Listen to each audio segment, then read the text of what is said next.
ಹೊನ್ನಾವರ ಕ್ಷೇತ್ರದ ಶಾಸಕ ದಿನಕರ್ ಶೆಟ್ಟಿಯವರು ಕುಮಟಾ ಅಘನಾಶಿನಿ ರಸ್ತೆಯಲ್ಲಿ ನಡೆಯುತ್ತಿರುವ ಹೊಸ ಡಾಂಬರ್ ರಸ್ತೆ ಹಾಗೂ ಹೊನ್ನಾವರದಿಂದ ಕತಕಾಲ ಸಂಪರ್ಕಿಸುವ ಡಾಂಬರ್ ರಸ್ತೆ ನಿರ್ಮಾಣ ಕಾಮಗಾರಿಯನ್ನ ಕಾರ್ಯಕರ್ತರು ಹಾಗೂ ಸ್ಥಳೀಯ ಜನರೊಂದಿಗೆ ಭೇಟಿ ನೀಡಿ ಪರಿಶೀಲನೆಯನ್ನ ನಡೆಸಿದರು.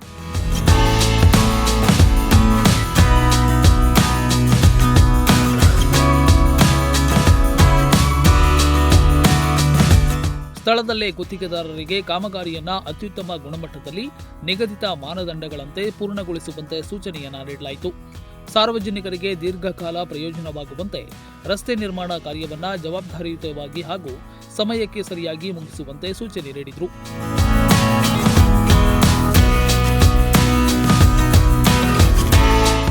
ಜೊತೆಗೆ ಹೊನ್ನಾವರದಿಂದ ಕತಕಾಲ್ ಸಂಪರ್ಕಿಸುವ ರಸ್ತೆ ಕಾಮಗಾರಿಯನ್ನ ಮೂರೂರು ಗ್ರಾಮ ಪಂಚಾಯತ್ ಸದಸ್ಯರು ಹಾಗೂ ಸಾರ್ವಜನಿಕ ಕಾಮಗಾರಿಗಳ ಇಲಾಖೆ ಅಧಿಕಾರಿಗಳೊಂದಿಗೆ ಸ್ಥಳಕ್ಕೆ ಭೇಟಿ ನೀಡಿ ಪರಿಶೀಲನೆಯನ್ನ ನಡೆಸಿದರು. ಸ್ಥಳೀಯ ನಾಗರಿಕರಿಗೆ ಸುಗಮ ಹಾಗೂ ದೀರ್ಘಕಾಲಿಕ ರಸ್ತೆ ಸೌಲಭ್ಯ ಒದಗಿಸುವ ಉದ್ದೇಶದಿಂದ ಯಾವುದೇ ರೀತಿಯ ಅಸಮರ್ಪಕತೆ ನಡೆಯದಂತೆ ನೋಡಿಕೊಳ್ಳಲು ಅಧಿಕಾರಿಗಳಿಗೆ ಸೂಚಿಸಿದರು. Nudisiri news desk, Honnavar.